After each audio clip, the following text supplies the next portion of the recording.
Hemos iniciado una serie titulada Los otros 12. Y la semana pasada veíamos el episodio de la suegra de Pedro. Hoy día vamos a compartir un episodio más en el capítulo 5 de Marcos. Así es que busquen su Biblia, Marcos capítulo 5, versículos 1 al 20. Marcos capítulo 5, versículos 1 al 20. Voy a leer para ustedes en la Nueva Traducción Viviente, NTV. Y el sermón hoy día lo he titulado Los otros 12, la misión entre los tuyos. Entonces llegaron al otro lado del lago, a la región de los Gerasenos. Cuando Jesús bajó de la barca, un hombre poseído por un espíritu maligno salió de entre las tumbas a su encuentro. Este hombre vivía en las cuevas de entierro y ya nadie podía sujetarlo, ni siquiera con cadenas. Siempre que lo ataban con cadenas y grilletes, lo cual hacían a menudo, él rompía las cadenas de sus muñecas y destrozaba los grilletes. No había nadie con suficiente fuerza para someterlo. Día y noche vagaba entre las cuevas donde enterraban a los muertos y por las colinas, aullando y cortándose con piedras afiladas. Cuando Jesús todavía estaba a cierta distancia, el hombre lo vio, corrió a su encuentro y se inclinó delante de él. Dando un alarido, gritó: ¿Por qué te entrometes conmigo, Jesús, Hijo de Dios Altísimo? En el nombre de Dios te suplico que no me tortures. Pues Jesús ya le había dicho al espíritu: sal de este hombre, espíritu maligno. Entonces Jesús le preguntó: ¿cómo te llamas? Y él contestó: me llamo Legión, porque somos muchos los que estamos dentro de este hombre. Entonces los espíritus malignos le suplicaron una y otra vez que no los enviara a un lugar lejano. Sucedió que había una gran manada de cerdos alimentándose en una ladera cercana. Envíanos a esos cerdos, suplicaron los espíritus, déjanos entrar en ellos. Entonces Jesús les dio permiso.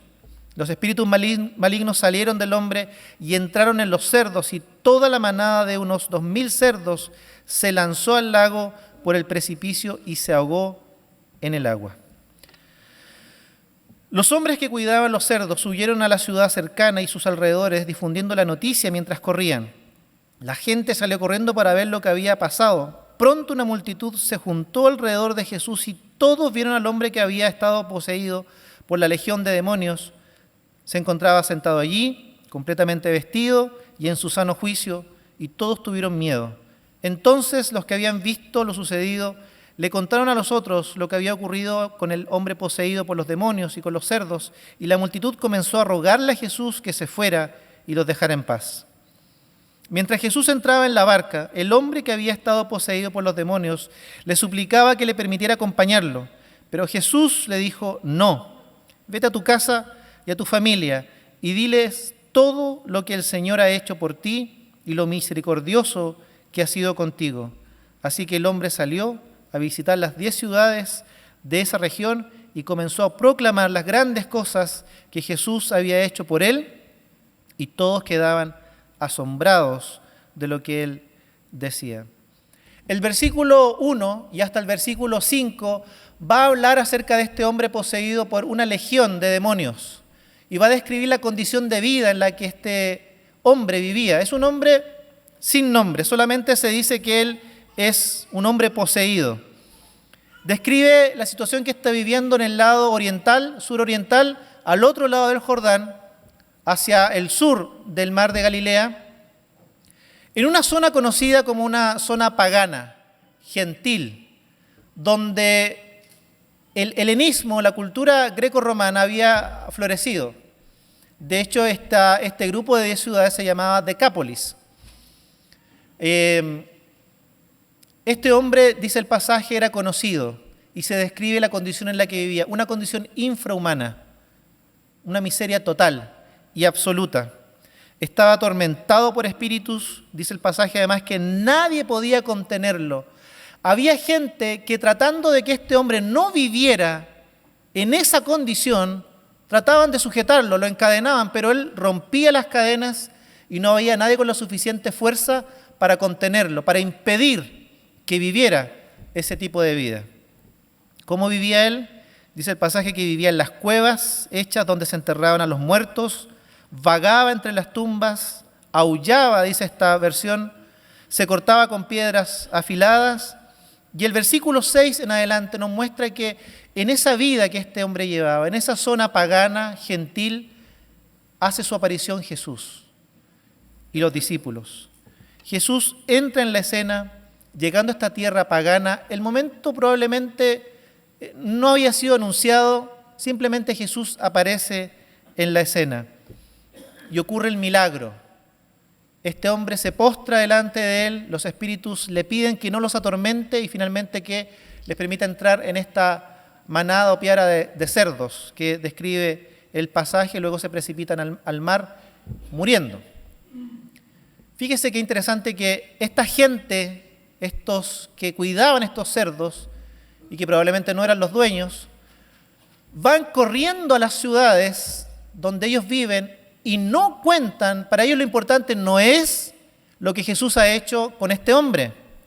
La noticia para ellos no es que este hombre ha sido liberado, que este hombre ha sido restaurado de la posesión que tenía y de la condición miserable en la que la tenían esos demonios. La noticia que ellos van a contar y van a anunciar es el hecho de la cantidad de cerdos que han muerto ahogándose finalmente en el mar, en el lago. A ellos les interesa nada lo que ha ocurrido con este hombre. Les interesa la pérdida económica, les interesa que este Jesús, este hombre venido desde el otro lado del Jordán, se ha entrometido en sus asuntos, les ha perjudicado económicamente y han tenido una gran pérdida de animales. Versículo 17. Y la multitud, dice, y comenzó a rogarle a Jesús que se fuera y los dejara en paz. No queremos tener nada que ver contigo, Jesús. Vete de aquí, le dicen. Lo echan de la región. Sal de nuestra región, déjanos tranquilos. No voy a hacer cosa que con tus intervenciones nuevamente tengamos que pagar las consecuencias económicas como las que recién hemos tenido que pagar. Y aquí quiero que nos detengamos, queridos, antes de avanzar hacia lo que será en un momento más el centro de la prédica, la reflexión el día de hoy. Nuestra serie de prédicas se han titulado Los otros 12. Y probablemente sean más de 12 aquellos sin nombre que aparecen en los evangelios y en el resto del Nuevo Testamento. Pero la idea de estos otros 12 son aquellos que sin nombre, sin recibir una identificación, van a aparecer como seguidores de Jesús en el Evangelio según San Marcos. Estos otros 12, aunque no tienen nombre, no van a formar parte del círculo cercano de Jesús. Nunca pasaron a la historia con sus nombres, sino como unos NN, anónimamente, solamente por el hecho de que Jesús salió a su encuentro y les dio salvación y sanidad. Este hecho de que ellos no tengan nombre nos dice mucho. Y es lo que queremos apuntar durante esta serie de prédicas. Este hombre simplemente es conocido por ser el loco o el poseído de la ciudad del pueblo. De hecho, así lo relata el pasaje. Un hombre poseído, un hombre que estaba en desgracia, que vivía una vida miserable, infrahumana, en una condición que nadie quería que viviera. Dice el pasaje que evitaban que viviera de esa manera, pero no podían contenerlo.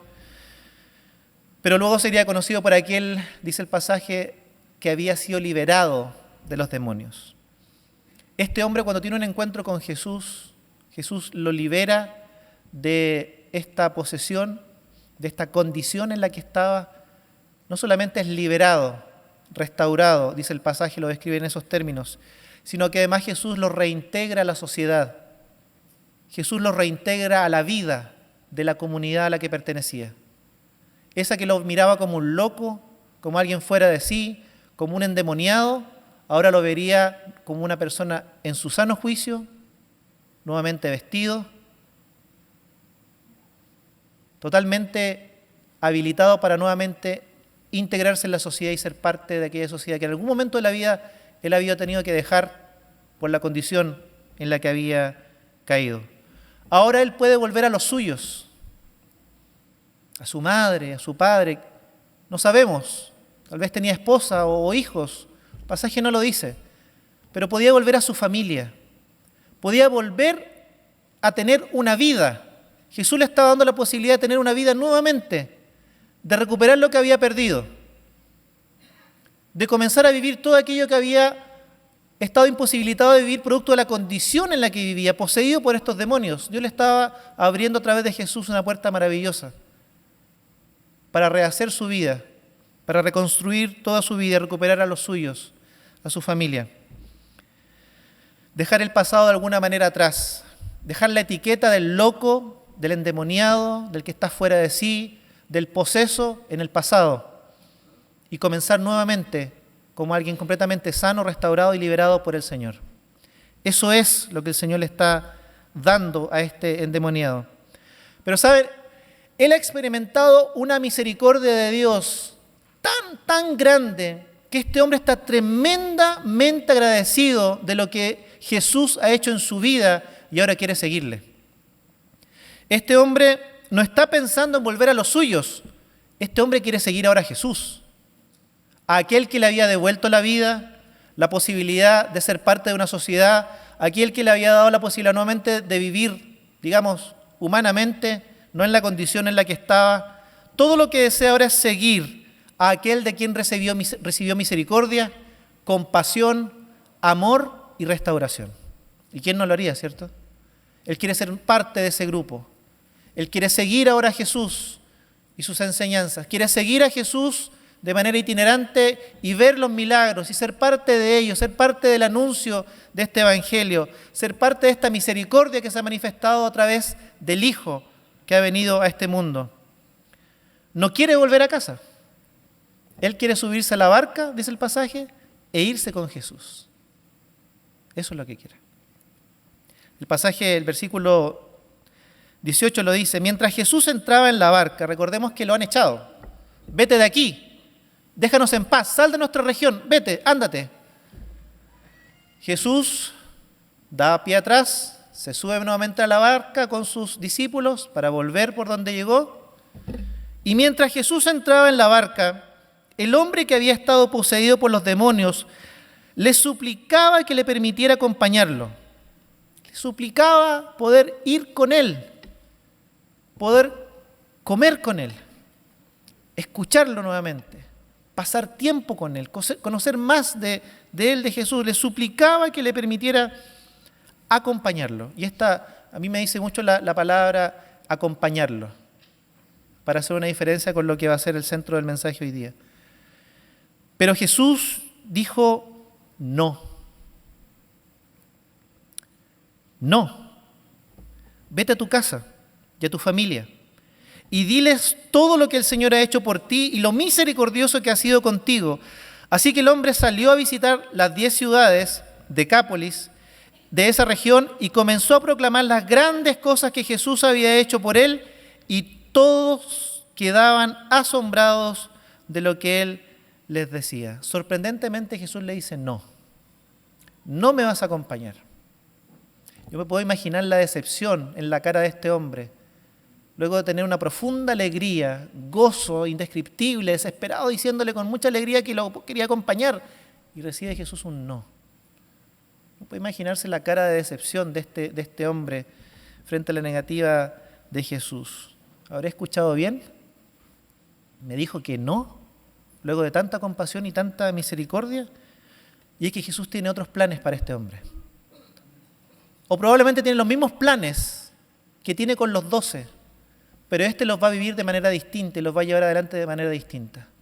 Si los 12 acompañan a Jesús por toda la región, de manera itinerante, predicando, sanando, enseñando, liberando endemoniados, confrontándose con el poder político y religioso de la época con sus enseñanzas, dejando sus familias para seguir a Jesús por todos lados, Judea, Galilea, Samaria, este hombre es llamado a exactamente lo mismo que los 12, pero de vuelta con los suyos. Jesús no le niega el seguimiento, y aquí quiero hacer la diferencia. Le dice que no lo puede acompañar. Pero cuando le dice: ve a los tuyos y anúnciale lo que Dios ha hecho contigo, la misericordia que ha tenido contigo, Jesús lo está llamando a ser parte de su misión. Y eso es ser parte de un discípulo de Jesús. Aquí aparece por primera vez esta idea en este pasaje. Aquí hay uno de los otros 12. Jesús le niega acompañarlo, pero no le niega ser un discípulo. Este se convierte en uno de los sin nombre, en uno de esos otros 12, y es enviado por Jesús para hacer lo mismo que hacen los 12. Pedro, Juan, Jacobo y todos los que reconocemos en la historia, pero anónimamente. Y vuelve a los suyos. Fíjese que Jesús lo invita a ser parte de la misma misión que los 12 y lo invita a seguirlo siendo parte de la misión. Vete a tu casa, le dice en el versículo, y diles todo lo que el Señor ha hecho por ti y lo misericordioso que ha sido contigo. Esta salvación que ha recibido, lo que Dios ha hecho en su vida, se convertirá en la misión entre los suyos. Lo que vio que Dios hizo en su vida, lo que experimentó de Dios por gracia, por misericordia, por compasión, se convertirá ahora en su misión entre los suyos. Podemos pensar lo difícil que era volver a los suyos. El loco, el que estaba fuera de sí, el endemoniado. Volver a los suyos con esa etiqueta, tener que enfrentar a un pueblo que lo había conocido como el endemoniado. Volver, tener que enfrentar probablemente la vergüenza de esa etiqueta con la que cargaba, que iba a costar sacársela de encima. Difícil volver a un pueblo para hablar acerca de Jesús, siendo que este pueblo le dijo a Jesús, vete de aquí, no te queremos. Había sido enviado a hablar de aquel a quien esa gente había rechazado y lo había expulsado prácticamente de su territorio. Pero ahora Dios le había dado un sentido, Jesús le daba un sentido a lo que había atravesado.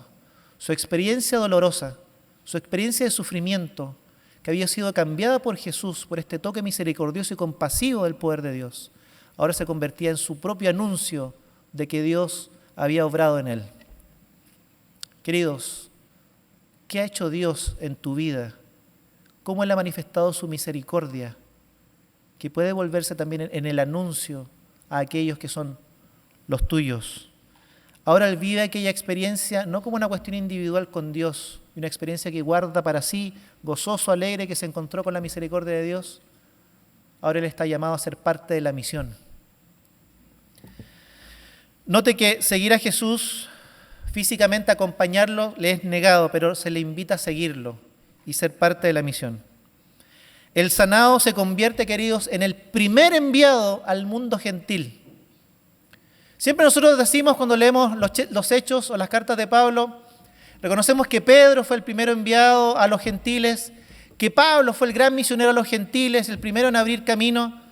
Pero fíjese que Marcos nos está diciendo que el primer enviado, el primer discípulo de Jesús, el primer misionero al mundo gentil pagano, es un sin nombre. Es un ex endemoniado. ¿Cuántos en la historia han abierto camino al Evangelio y lo han anunciado por primera vez en sus propios contextos, en medio de los suyos? Y otra cosa importante que enfatiza esta idea es que el que es llamado a abrir camino, el primero que va a predicar a los gentiles, este ex endemoniado, este que ahora ha sido liberado, va cuando Jesús no puede ir. Va cuando los discípulos no pueden ir. Porque son rechazados. Jesús no puede entrar en Decápolis, no puede entrar en el territorio a anunciar el Evangelio. Los 12 no pueden entrar con Jesús. Ellos no podrán llegar allí. Han sido expulsados. Pero uno de los suyos, que ha tenido este encuentro con la misericordia y compasión de Dios, ahora es enviado. Y él sí podrá entrar. Fíjese qué importante lo que nos está diciendo el pasaje. Nos está diciendo que probablemente nosotros seamos el único testigo. Nosotros somos el enviado a los nuestros. Tú eres el enviado a los tuyos para anunciar a Cristo donde otros no lo anunciarán.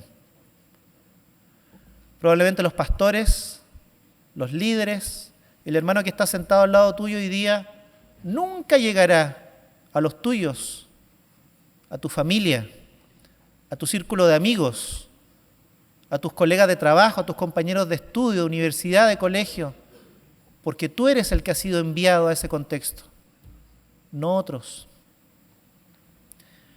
No es Pedro, no es Pablo, no es Bernabé, es un sin nombre el que registra el Evangelio, el primero en anunciar el Evangelio en aquella zona pagana. El pensamiento de Pablo en Romanos capítulo 11, versículos 30 y 31 dice lo siguiente. Leo ahora en Nueva Versión Internacional. Romanos 11, versículos 30 y 31. De hecho, en otro tiempo ustedes fueron desobedientes a Dios, le escribe Pablo a los romanos, pero ahora, por la desobediencia de los israelitas, han sido objeto de su misericordia. Asimismo, estos que han desobedecido recibirán misericordia ahora como resultado de la misericordia de Dios hacia ustedes. Hemos dicho que Marcos, como evangelio, recoge parte del pensamiento paulino. Recordemos que Pablo escribe antes que se escriban los evangelios, antes que se escriba Marcos. Entonces el pensamiento de Pablo está impregnado, es lo que hemos estado leyendo a partir de desde la semana pasada, en el pensamiento de Marcos. La palabra misericordia que usa el Evangelio según San Marcos y la palabra misericordia que usa Pablo, por ejemplo, en la segunda carta a Corintios es exactamente la misma y la lógica es la misma. Pablo recibió misericordia de Dios, entonces esa misericordia es imperiosamente necesario la comunique a otros. La misericordia que han recibido los gentiles los impulsará a llevar esa misericordia, dice el pasaje, a otros. Es la misma lógica del endemoniado que ha sido sanado. Lo que recibió de Dios, esa compasión, misericordia y amor, ahora tiene que comunicarla entre los suyos. La misericordia alcanzada por el endemoniado fue producto de la misericordia de Dios al pueblo judío. Él estaba predicando a los judíos. Ahora él tendría que predicar a su vez y llevar esa misericordia a los suyos, a su familia, a los cercanos, a estas 10 ciudades. Queridos, no somos salvados para vivir una fe personal, gozarnos, alegrarnos y guardar este tesoro para nosotros. Parte del ADN de un hijo y una hija de Dios es ser testigo allí donde Dios nos ha llevado. Junto con el hecho de ser salvados, rescatados y restaurados está este hecho, que es el que somos llamados inmediatamente a ser testigos y misioneros de Dios. No podemos separar el llamado a ser hijos, hijas, del llamado a ser testigos y misioneros en los contextos donde Dios nos ha llevado. El hombre que había estado endemoniado fue donde los 12 y donde Jesús nunca llegó. Tú has sido llamado para llegar a gente, a personas, con nombre y apellido, con rostros para ti, que solamente tú conoces tal vez, donde otros no llegarán. Nosotros tenemos estrategias, programas y buscamos que la gente venga, y está súper bien, sin dejar de hacer lo otro. Nosotros ir. Nosotros reconocernos como enviados por Jesucristo para anunciar en nuestros contextos donde vivimos lo que Dios ha hecho por nosotros. Podemos pensar lo difícil que puede ser para nosotros también volver a nuestros contextos porque la gente va a demandar evidencias, cambios. Este era un loco, está en su sano juicio. Es cierto lo que dice, es cierto lo que anuncia, que hay un Dios, que hay un Señor que le salvó por misericordia, le restauró. La gente demandará evidencias de nosotros. ¿Qué cambios han producido en nosotros? Probablemente sea más difícil ser testigos entre los nuestros que con gente desconocida. Pero Jesús envía a este liberado a los suyos, donde era bien conocido. Y allí el Señor también nos envía a nosotros. Seguramente es difícil. Por otro lado, es difícil también dar testimonio de la misericordia de Dios cuando yo no soy plenamente consciente de lo que Dios ha hecho en mi vida. Este hombre estaba completamente convencido y consciente de que la misericordia de Dios había operado en su vida, si no tenemos la conciencia y la comprensión profunda de lo que Dios ha hecho en nuestra vida, salvándonos del pecado, difícilmente tendremos misericordia para compartir a otros. Primero es experimentar la misericordia en carne propia, en nuestra experiencia de vida, experimentar la compasión y amor de Dios en nuestra vida, para luego con entrega, con compasión y compasión entregarlo a otros, porque somos conscientes de aquello que hemos recibido de parte de Dios, para poder actuar y dar esa misericordia que hemos recibido. Queridos, nosotros somos los otros 12. Este endemoniado es uno más, pero nos representa a nosotros. Nosotros también somos parte de los otros 12, de aquellos tal vez sin nombre en la historia del cristianismo. Pero déjeme decirles, usted puede tener sí presencia en la historia de vida de alguna persona. Hay una persona que yo tengo guardada en mi corazón, ella está con el Señor hace ya 4 años.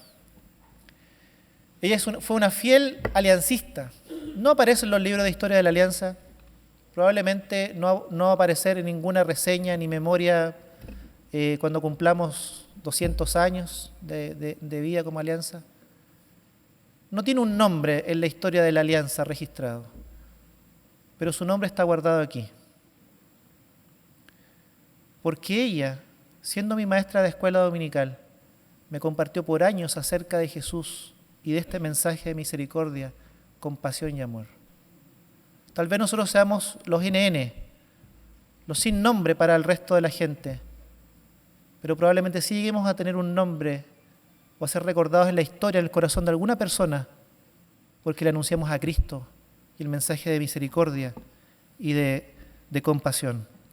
Somos llamados a llevar el Evangelio donde seguramente encontraremos prejuicios. Tendremos que, nuestro propio testimonio tendrá también que ser coherente con aquello. Mejor nadie nos va a aplaudir, nadie nos va a reconocer, pero somos llamados a ir y anunciar lo mismo que hemos recibido a los nuestros. Tú puedes llegar donde nosotros, el resto, nunca llegaremos con este mensaje, es lo que quiero decir. Tenemos que recuperar, queridos, el sentido de misión en cada una de nuestras vidas. Qué distinto sería levantarnos cada mañana y en lugar de decir voy a ir a mi lugar de trabajo, voy a ir a reunirme con mi familia el fin de semana, voy a ir a mi lugar de estudios, voy a ir para ser parte de la misión, allí donde Dios me tiene. Voy a participar de esta comunidad, de este grupo, de este curso, de lo que sea, para allí ser luz, para allí anunciar de alguna manera, de manera sabia, con gracia, continuo, este mensaje que no puedo callar por lo que yo mismo recibí en mi vida, por lo que vi que Dios hizo con mi vida. Lo que Dios ha hecho en tu vida, querido, tal cual como este endemoniado, lo que Dios ha hecho en tu vida, la misericordia que ha manifestado en tu vida, es tu testimonio para los demás. Y es el mensaje que te invita el Señor a compartir. Nosotros hablamos de seguir a Jesús en la iglesia, hablamos de que vamos todos en el mismo camino de seguimiento de Jesús. Y el seguimiento de Jesús hoy día nos enseña la palabra, el Señor a través de su palabra, es también ser parte de la misión. No puedo decir que sigo a Jesús solamente porque participo de una comunidad de fe, porque escucho las prédicas, soy parte de los estudios. Seguir a Jesús es también ser parte de la misión, y el pasaje lo circunscribe a los tuyos. Eso también es seguir a Jesús. Este también era un seguidor de Jesús, porque llevó adelante la misión de Jesús. Ayer reflexionábamos con los jóvenes a qué vino Jesús, el Hijo de Dios. Dijo que Él vino a hacer la obra del Padre. Todo lo que el Padre hacía, Él también hacía. El Padre trabajaba todos los días, no tenía descanso. Jesús también trabajaba todos los días y se unía a la tarea del Padre en esta misión de salvar al mundo. Nosotros también debemos unirnos a la obra del Padre, ver los caminos, las formas en que aquello que Dios ha hecho en tu vida, aquella misericordia que Dios ha manifestado en tu vida, esa compasión y amor que Dios ha derramado en tu vida, de distintas maneras, Dios nos está salvando, liberando y nos está restaurando de distintas cosas.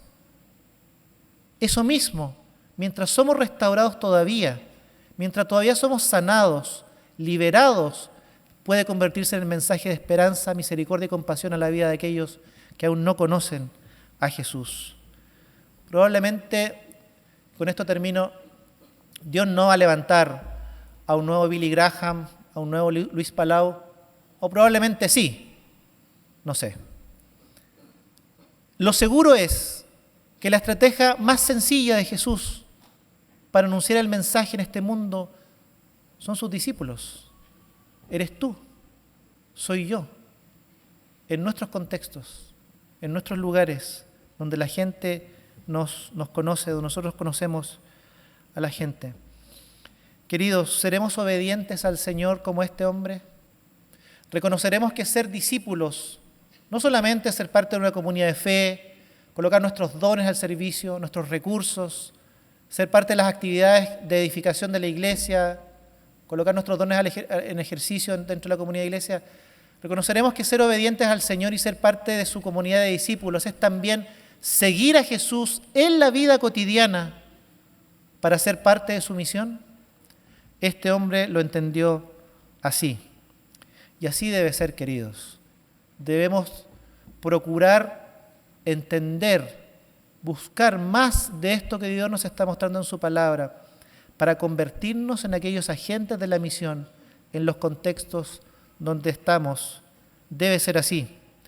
Porque parte de ser de ese grupo de los otros 12,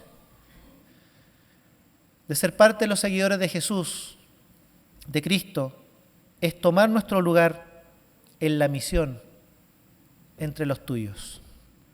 Vamos a orar. Padre, te damos gracias, Señor, por tu palabra. ¿Cuántos otros 12 hay en la historia, Señor? Son incontables. Hay muchos de esos otros 12 probablemente que en nuestra propia vida sí tuvieron una identidad, nos hablaron de la misericordia tuya, de tu compasión y nos llevaron a tus caminos, Señor.